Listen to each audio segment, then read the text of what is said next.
Hello friends, welcome to crazy GK trick. तो friends, आज के इस वीडियो में हम एसएससी सीजीएल और सीएचएसएल की जो हमारी एक्सपेक्टेड क्वेश्चन की सीरीज थी उसी को यहाँ पर आगे बढ़ाने वाले हैं। और आज के इस वीडियो में प्रैक्टिस सेट 6 पर हम यहाँ पर डिस्कस करने वाले हैं।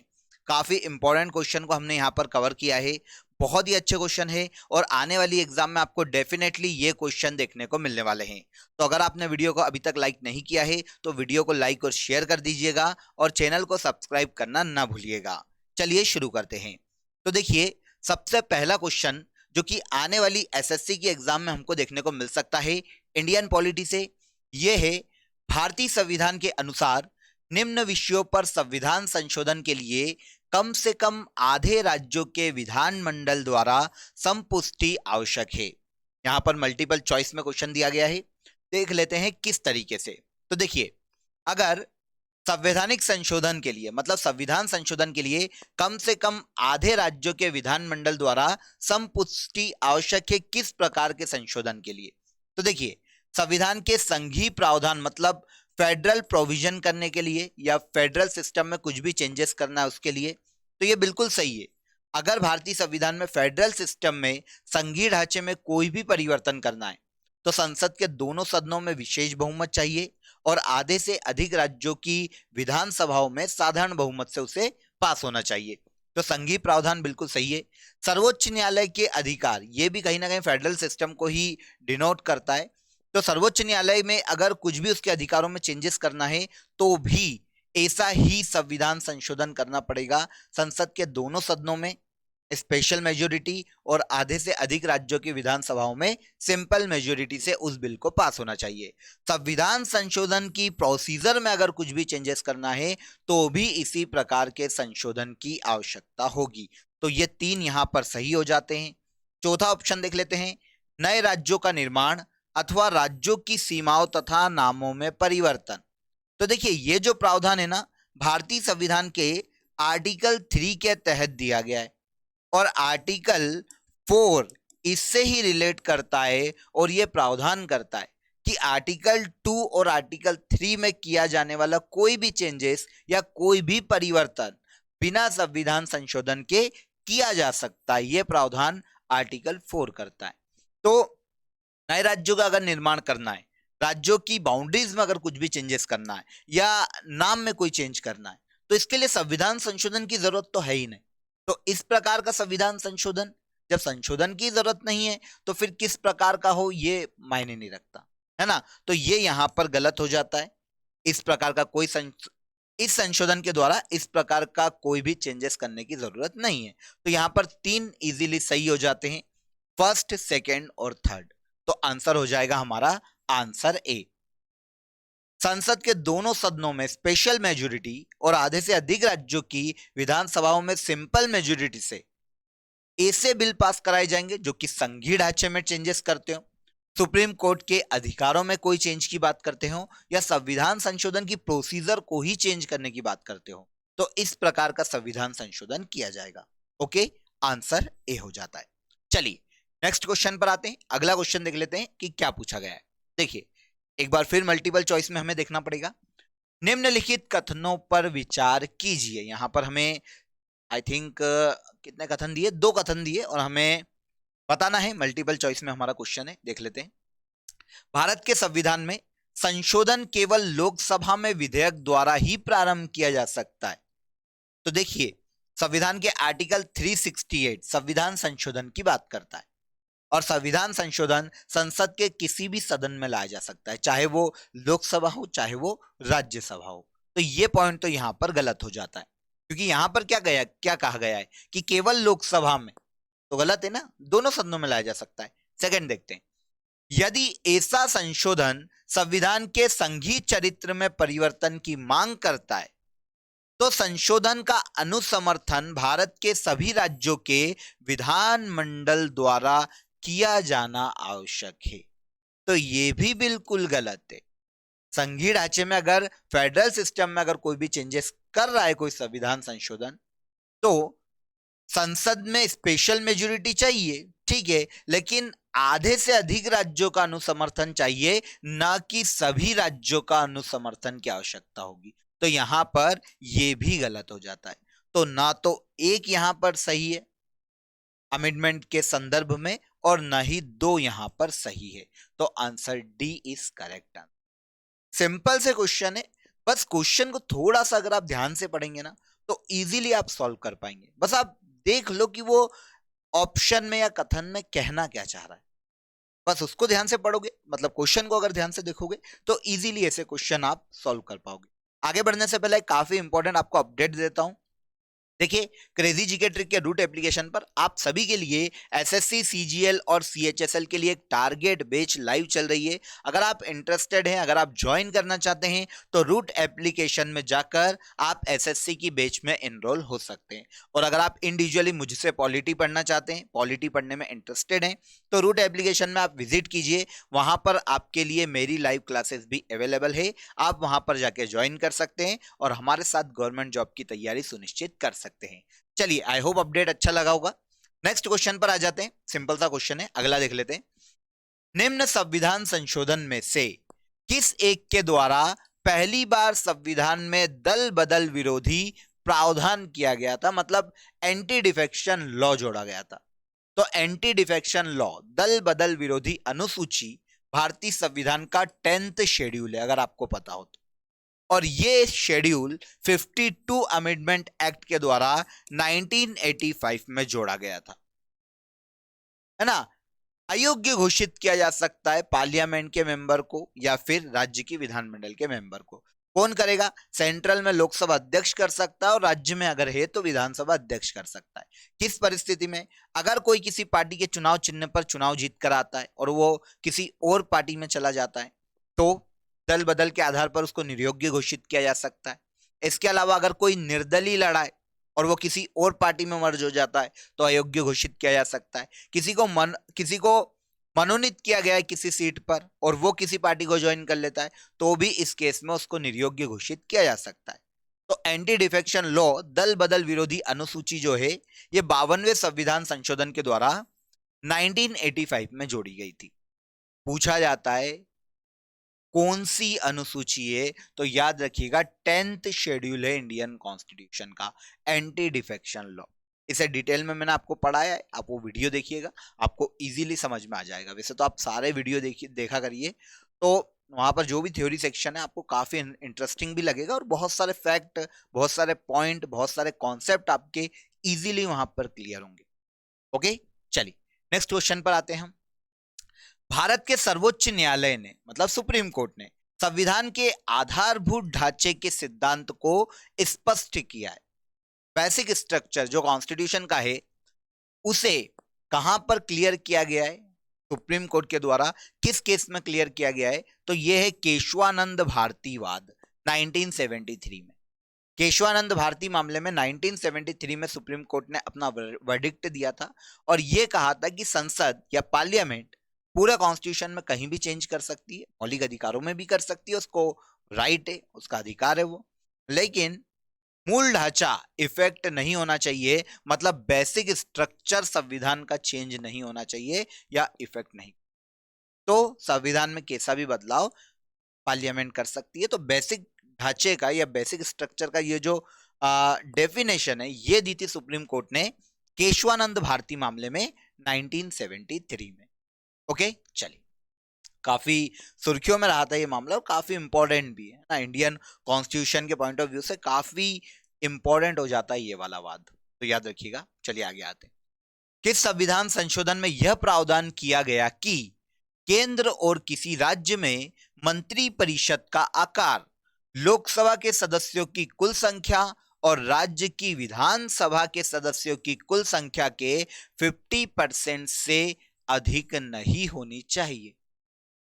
पहले तो क्वेश्चन का मतलब समझ में आना चाहिए। देखिए क्या होता है, लोकसभा की जितनी भी सदस्य संख्या है, हम मान लेते हैं फॉर एग्जाम्पल लोकसभा में 100 मेंबर है, ये केवल एग्जाम्पल है ना, इसको अदरवाइज मत लेना। लोकसभा में मान लेते हैं 100 मेंबर है, तो जो मंत्री परिषद होगी ना सेंट्रल में, जो काउंसिल ऑफ मिनिस्टर होगी ना, वो 15% से ज्यादा नहीं होना चाहिए, मतलब 15 लोग ही हो सकते हैं मंत्री परिषद में भी, इससे ज्यादा नहीं हो सकते, क्योंकि 15% हो गया ना 100 का। सेम अगर विधानसभा में 100 मेंबर है तो वहां पर भी मंत्रिपरिषद 15 से ज्यादा नहीं हो सकती, 15% से। आए समझ में? तो अगर वर्तमान में 543 मेंबर है लोकसभा में, तो उसका 15% आप निकाल लो, है ना, ऑलमोस्ट जो भी बने 78 80 के आसपास। तो उससे ज्यादा मतलब 15% से ज्यादा मंत्री परिषद नहीं होना चाहिए, यह कहा गया है किस संविधान संशोधन के द्वारा? 91 अमेंडमेंट एक्ट, जो कि 2003 में लाया गया था। 2003 में 91वां संविधान संशोधन किया गया था और यह कहा गया था कि मंत्री परिषद लोकसभा की कुल सदस्य संख्या और राज्य में विधानसभा की कुल सदस्य संख्या का 15% से ज्यादा नहीं हो सकती। इसके अलावा दल बदल में भी एक प्रावधान जोड़ा गया था इसी अमेंडमेंट में। पहले क्या होता था, दल बदल में अगर 1/3 मेंबर किसी पार्टी के अगर किसी पार्टी को छोड़कर चले जाते थे किसी अन्य पार्टी में, तो वो मर्जर माना जाता था, ना कि दल बदल के आधार पर निर्योग्य करार दिया जाता था। लेकिन 91 अमेंडमेंट के द्वारा यह किया गया कि 1/3 नहीं बल्कि 2/3 मेंबर अगर किसी पार्टी छोड़कर किसी और पार्टी में जाएंगे तो फिर उसको मर्जर माना जाएगा। उससे कम हुए तो वो एंटी डिफेक्शन लॉ की कैटेगरी में आएंगे। ठीक है, तो ये एक छोटा सा एलिमेंट है जो आपको याद रखना चाहिए। ठीक है, अभी हम हमारे क्वेश्चन पर आते हैं। तो 50% से ज्यादा मंत्री परिषद नहीं होना चाहिए, यह प्रावधान 91 अमेंडमेंट एक्ट में हमको देखने को मिलता है। इजी है ना? चल, काफी इंपॉर्टेंट है ना, क्वेश्चन काफी इंपॉर्टेंट है, तो नोट कर लीजिएगा। अगर कोई भी डाउट आपको ऐसा लग रहा है कि है, तो बाद में वीडियो को रिवाइज करके भी देख सकते हैं, और या फिर नोट कर लीजिएगा काफी। चलिए आगे आते हैं। नेक्स्ट क्वेश्चन दिया गया हमारा, सर्वोच्च न्यायालय के न्यायाधीश मतलब सुप्रीम कोर्ट के जज भारत के राष्ट्रपति द्वारा हटाए जा सकते हैं किस केस में? 4 ऑप्शन देख लेते हैं। सीबीआई की जांच के द्वारा हटा देंगे क्या? बिल्कुल गलत। भारत के मुख्य न्यायाधीश की जांच पर हटा देंगे क्या किसी जज को सुप्रीम कोर्ट के? नहीं हटा सकते। भारत की बार काउंसिल की रिपोर्ट पर हटा सकते क्या? नहीं हटा सकते। संसद में महाभियोग प्रस्ताव पारित होने पर हटाया जा सकता है क्या? बिल्कुल हटाया जा सकता है। सुप्रीम कोर्ट के जजेस जितने भी, चाहे वो चीफ जस्टिस ऑफ इंडिया हो या अन्य जो न्यायाधीश है वो कोई भी हो, उसी प्रोसीजर के द्वारा हटाए जाएंगे जिस प्रोसीजर के द्वारा प्रेसिडेंट को उनके पद से हटाया जाता है, मतलब महाभियोग जैसी प्रक्रिया। तो अगर पार्लियामेंट के दोनों सदनों में सुप्रीम कोर्ट के जजेस पर महाभियोग जैसी प्रोसीजर को पास कर दिया जाता है, प्रस्ताव पास हो जाता है, तो सुप्रीम कोर्ट के जज को अपना पद छोड़ना पड़ेगा या भारत के राष्ट्रपति के द्वारा इस केस में उनको हटाया जा सकता है। ओके, आंसर डी यहां पर सही हो जाएगा। ठीक है, सिंपल सा था फैक्ट। एक अगर सुप्रीम कोर्ट की बात करते हैं तो हम आर्टिकल 124 में भारतीय संविधान में सुप्रीम कोर्ट का प्रावधान भी देखने को मिलता है। चलिए आगे आते हैं। नेक्स्ट क्वेश्चन है, सुप्रीम कोर्ट का न्यायाधीश चुने जाने के लिए किसी भी नागरिक को कितने वर्ष तक उच्च न्यायालय मतलब हाई कोर्ट का न्यायाधीश होना चाहिए? तो यहां पर आपको पता होना चाहिए इस क्वेश्चन के लिए कि सुप्रीम कोर्ट का जज बनने के लिए क्वालिफिकेशन क्या है, योग्यता क्या है। अगर ये पता होगा तो इसे क्वेश्चन बहुत ही इजीली बना पाओगे। तो जैसा कि अभी मैंने आपको बताया, ये जो प्रावधान है संविधान के आर्टिकल 124 के सब क्लॉजेज में देखने को है ना। 124 में सुप्रीम कोर्ट दिया गया, सब क्लॉजेज में जजेस के लिए योग्यता भी दी गई। तो देखिए, अगर जजेस की योग्यता की बात करते, क्वालिफिकेशन की बात करते, तो सबसे पहली चीज जो कॉमन है हर जगह, इंडियन सिटीजन होना चाहिए, भारत का नागरिक होना चाहिए। इसके बाद किसी भी हाई कोर्ट में, किसी भी एक या एक से अधिक हाई कोर्ट में 5 साल तक जज रह चुका हो। कितने साल तक? 5 साल तक। तो यहां पर जज का ही क्वालिफिकेशन पूछा है कि हाई कोर्ट का जज कितने साल तक रहा हो तब सुप्रीम कोर्ट का जज बनाया जा सकता है। तो 5 वर्ष न्यूनतम। कितना? 5 वर्ष। तो आंसर तो यहां पर हमको मिल जाता है। अगर किसी भी व्यक्ति को सुप्रीम कोर्ट का न्यायाधीश बनना है तो भारत का नागरिक हो, किसी भी एक हाई कोर्ट या एक से अधिक हाई कोर्ट में 5 साल तक जज के रूप में काम कर चुका हो, और अगर ये क्वालिफिकेशन नहीं है तो किसी भी एक हाई कोर्ट में या एक से अधिक हाई कोर्ट में लगातार 10 वर्षों तक महाधिवक्ता रहा हो, मतलब वकील रहा हो। महाधिवक्ता वकील होता है, ऐसा में तो 10 साल तक वकालत लगातार किसी एक हाई कोर्ट में, एक से अधिक हाई कोर्ट में, तो उसको सुप्रीम कोर्ट का जज बनने की योग्यता वो पूरी कर लेता है। अगर ये नहीं है तो फिर किसी भी एक हाई कोर्ट या एक से अधिक हाई कोर्ट में 5 साल तक न्यायाधीश के रूप में काम कर चुका हूं। ठीक है। और चौथी एक और क्वालिफिकेशन है, देखिए 3 हो गई है, भारत का नागरिक हो, 5 साल तक एक या एक से अधिक हाईकोर्ट में जज रहा हो, 10 साल तक एक या एक से अधिक हाईकोर्ट में महाधिवक्ता के रूप में काम कर चुका हो, राष्ट्रपति की नजर में एक प्रतिष्ठित व्यक्ति। ये 4 क्वालिफिकेशन देखने को मिलती है हमको सुप्रीम कोर्ट जज बनने के लिए। तो हाई कोर्ट का न्यायाधीश कितने साल तक रहा हो ऐसा व्यक्ति सुप्रीम कोर्ट का जज बन सकता है, तो 5 साल। ओके, चलिए आगे आते हैं। राज्य विधान परिषद का प्रावधान भारतीय संविधान के किस अनुच्छेद में रखा गया? यहां पर 4 आर्टिकल दिए गए, राज्य विधान परिषद पूछा उसने। तो देखिए 170 की अगर हम बात करते तो आर्टिकल 170 में विधानसभा की संरचना है, विधानसभा की संरचना। 171 में विधान परिषद की संरचना है, 172 में विधानमंडल की अवधि है, पूरी विधानमंडल मतलब दोनों आ गए अवधि, और 173 में हमको देखने को मिलती है विधानमंडल का सदस्य बनने के लिए योग्यता। दोनों सदनों की बात कर, तो अगर विधानसभा में सदस्य बनना है तो न्यूनतम 25 वर्ष की आयु पूरी कर चुका हो, विधान परिषद में सदस्य बनना है तो न्यूनतम 30 वर्ष की आयु पूरी कर चुका हो। तो ये जो योग्यता है ये आर्टिकल 173 में दी गई। तो ये चारों आर्टिकल याद रखना, क्योंकि कंफ्यूज करते हैं इसलिए मैंने आपको चारों बता दिए। रिपीट करते हैं, 170 में विधानसभा की संरचना, 171 में विधान परिषद की संरचना, 172 में विधानमंडल मतलब दोनों सदनों की अवधि की बात की गई है, और 173 में विधानमंडल की के सदस्य बनने के लिए योग्यता दोनों सदनों की बात हो गई। तो यहां क्या पूछा है, किस अनुच्छेद में दिया गया है क्या? राज्य विधान परिषद का प्रावधान, तो 171 है ना, आंसर भी यहां पर करेक्ट हो जाए। ठीक है, चलिए अगला क्वेश्चन, फिर मल्टीपल चॉइस में। आज हमारे पास ज्यादा क्वेश्चन है मल्टीपल चॉइस में, कि ऐसे क्वेश्चन आजकल ज्यादा आने लगे इसलिए हमारे यहाँ पर, ठीक है, ज्यादा से ज्यादा कवर होंगे जितने ज्यादा एड ऑन होंगे। देख लेते हैं, निम्नलिखित कथनों पर विचार कीजिए। कथन देख लेते हैं, भारत में किसी राज्य की विधान परिषद आकार में उस राज्य की विधानसभा के आधे से अधिक बड़ी हो सकती। बिल्कुल गलत। अभी हम 171 में विधान परिषद की संरचना को पढ़ के आए, तो उसमें प्रावधान है कि किसी भी राज्य में विधान परिषद उस राज्य की विधानसभा का 1/3 से बड़ी नहीं होनी चाहिए। ठीक है, उस राज्य की विधानसभा का 1/3 से बड़ी नहीं हो सकती, 1/3 से बड़ी नहीं हो सकती। यहां पर आधे से अधिक बड़ी हो सकती है दिया, हो सकती है क्या? नहीं हो सकती, 1/3 हो सकती है अधिकतम। तो ये तो गलत हो जाता है। इसके अलावा मिनिमम मेंबर की भी बात की गई, न्यूनतम 40 सदस्य लेकिन होना चाहिए विधान परिषद में, तब विधान परिषद का गठन कर सकते हो। विधानसभा का 1/3 और न्यूनतम सदस्य संख्या की भी बात की गई है, न्यूनतम 40। मतलब आप समझ रहे हो, 4 × 12, वो विधानसभा जहां पर 120 से ज्यादा सदस्य होंगे ना, वही विधान परिषद का गठन कर सकती है, क्योंकि उसी केस में न्यूनतम 40 सदस्य हो सकते हैं 1/3 के आधार, है ना। ठीक है, सेकंड देखते हैं, किसी राज्य का राज्यपाल उस राज्य की विधान परिषद के सभापति को नाम निर्देशित कर सकता है या करता है? बिल्कुल गलत है।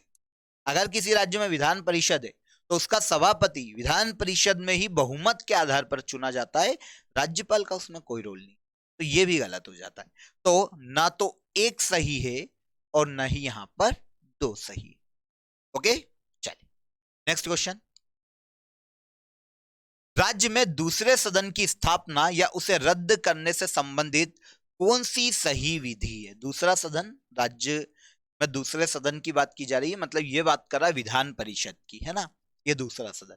तो पूछना चाह रहा है कि उसको स्थापित करने और रद्द करने की प्रोसीजर कैसी? ओके, तो इसकी प्रोसीजर 169 में पता चल जाएगी हमको।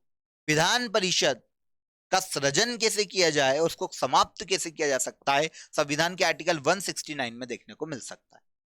तो देखिए, अगर किसी भी राज्य को विधान परिषद का गठन करना है तो सबसे पहली जरूरी चीज है आर्टिकल 169 के तहत कि उस राज्य की विधानसभा विशेष बहुमत मतलब स्पेशल मेजोरिटी 2/3 बहुमत से उस बिल को पास करे कि हमको विधान परिषद लाना है राज्य में।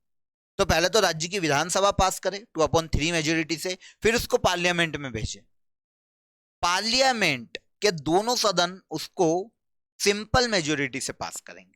सिंपल मेजोरिटी से पास करने के बाद उस पर अगर प्रेसिडेंट की साइन मिल जाती है तब जाकर राज्य कोई भी विधान परिषद का गठन कर सकती। आया समझ में? ये प्रोसीजर है, देख लेते हैं। लोकसभा द्वारा साधारण बहुमत से पारित प्रस्ताव के आधार पर विधान परिषद बन जाएगी क्या? नहीं बनेगी। संबंधित राज्य की विधानसभा द्वारा साधारण बहुमत से पारित करने पे बना लोगे क्या? गलत।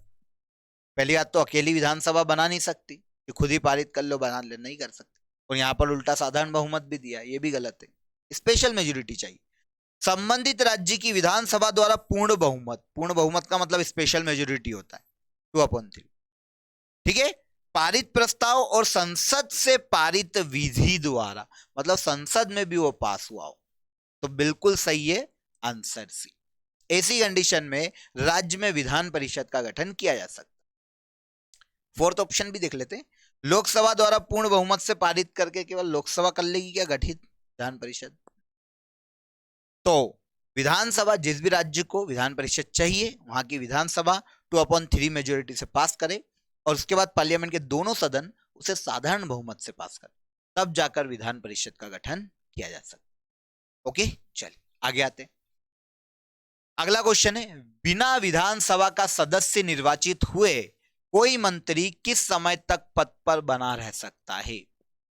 अगर कोई मंत्री परिषद में शामिल हो जाता है, मंत्री बन जाता है, चाहे वो केंद्र में हो या राज्य में हो, अभी हम केंद्र की बात करते हैं, सेंट्रल। अगर कोई काउंसिल ऑफ मिनिस्टर में शामिल हो जाता है और केंद्र में किसी कोई सा मंत्रालय इसको दे दिया जाता है और मंत्री बना दिया जाता है, और अगर वो वैसे यहाँ पर विधानसभा की बात की गई है तो स्टेट की बात की गई है, लेकिन हम पहले तो पार्लियामेंट को देख लेते हैं। अगर सेंट्रल में कोई मंत्री बन गया, लेकिन वो सेंट्रल के किसी भी सदन का सदस्य नहीं है, चाहे वो लोकसभा हो चाहे वो राज्यसभा हो, तो वो अधिकतम 6 माह तक, कितने माह तक? 6 माह तक मंत्री रह सकता है, लेकिन 6 महीने के अंदर उसको दोनों में से किसी एक सदन की सदस्यता लेनी पड़ेगी, चाहे इलेक्ट होके आए चाहे नॉमिनेट होके आए, लेकिन सदस्यता लेनी पड़ेगी। अगर नहीं ले पाता तो मंत्री परिषद से इस्तीफा देना पड़ेगा। सेम राज्य में भी है। अगर विधानमंडल की बात करते हैं, अगर दोनों सदन है, चाहे वो विधानसभा हो या विधान परिषद हो, तो अगर राज्य में किसी को मंत्री बना दिया जाता है और वो दोनों सदनों का सदस्य नहीं है, तो 6 माह तक अधिकतम वो मंत्री रह सकता है, लेकिन 6 महीने के अंदर उसको दोनों में से किसी एक सदन की सदस्यता लेनी पड़ेगी, चाहे निर्वाचित हो चाहे मनो, कोई फर्क नहीं पड़ता, लेकिन 6 महीने के अंदर सदस्यता चाहिए। तो यहां पर पूछा गया कि विधानसभा का सदस्य निर्वाचित हुए बिना कोई किस समय तक मंत्री पद पर रह सकता है? तो 6 माह तक। आंसर भी 6 माह के अंदर सदस्यता लेनी पड़ेगी। नहीं ले पाता है, ले लेता है तब तो परमानेंट मंत्री है ही, नहीं ले पाता तो सदस्यता से इस्तीफा देना पड़ेगा, मतलब मंत्री पद से इस्तीफा देना पड़ेगा उस व्यक्ति को। चलिए, इसके बाद लास्ट क्वेश्चन है आज का हमारा।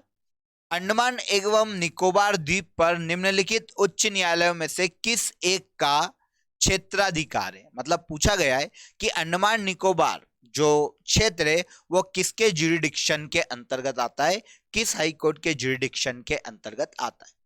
तो अंडमान निकोबार फ्रेंड्स कोलकाता हाईकोर्ट के ज्यूरिडिक्शन के अंदर में आता है। भारत में आपको पता है 28 स्टेट है, 8 यूनियन टेरिटरी है, लेकिन भारत में हाईकोर्ट केवल 25 ही है। वर्तमान में 25 हाईकोर्ट है। सबसे आखिरी हाईकोर्ट जो बना था वो तेलंगाना हाईकोर्ट था, ठीक है, 2019 में बना था, 1 जनवरी 2019 में। यह आखिरी हाईकोर्ट है, 25वां। अब 28 स्टेट है, 8 यूनियन टेरिटरीज है, तो जो बचे हुए हैं 25 के बाद आगे के, वो कहीं ना कहीं किसी और हाईकोर्ट के ज्यूरिडिक्शन में आते होंगे उनके मामले। तो इसी तरह अंडमान निकोबार एक यूनियन टेरिटरी है, यूटी है, तो इसके जो मामले वो कोलकाता हाईकोर्ट के ज्यूरिडिक्शन में आते हैं।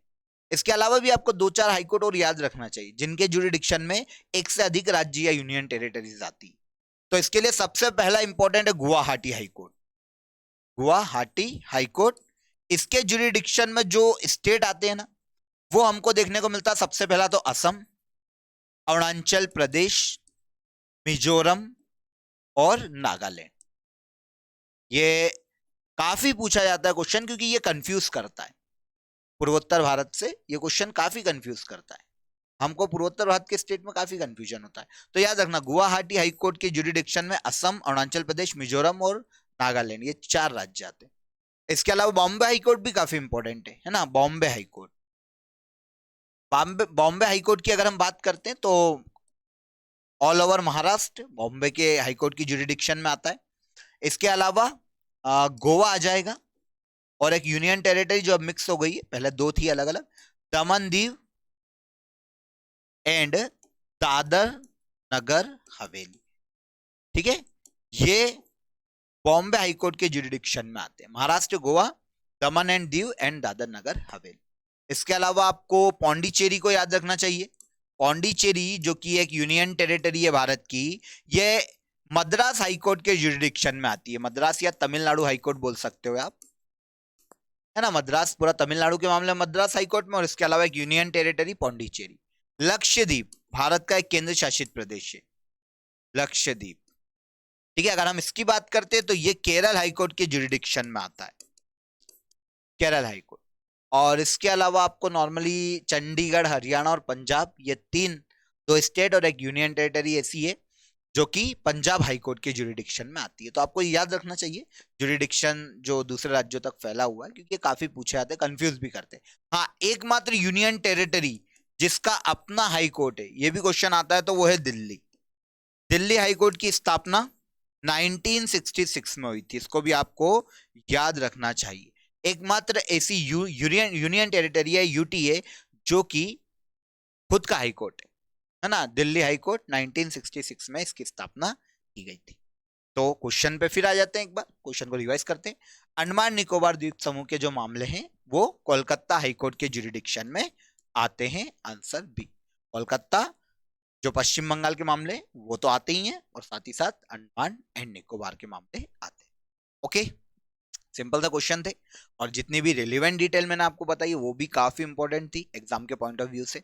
आई होप समझ में आई होगी, एंजॉय किया होगा और नोट कर लिया होगा इजीली आपने सभी फैक्ट को, है ना। ये क्वेश्चन सभी एग्जाम में पूछे जाते हैं, इसीलिए हमने यहाँ पर बहुत ही डिटेल में कवर किया है, और आज का सेशन भी आपके लिए काफी इंटरेस्टिंग रहा है, मैं ऐसा मानता हूँ। अगर आपको वीडियो पसंद आया हो तो वीडियो को लाइक और शेयर करना मत भूलिएगा, चैनल को सब्सक्राइब कर लीजिएगा। फिर मुलाकात होगी नेक्स्ट वीडियो में एक नए टॉपिक के साथ, नए क्वेश्चंस के साथ। तब तक के लिए अपना ख्याल रखिए। जय हिंद, जय भारत।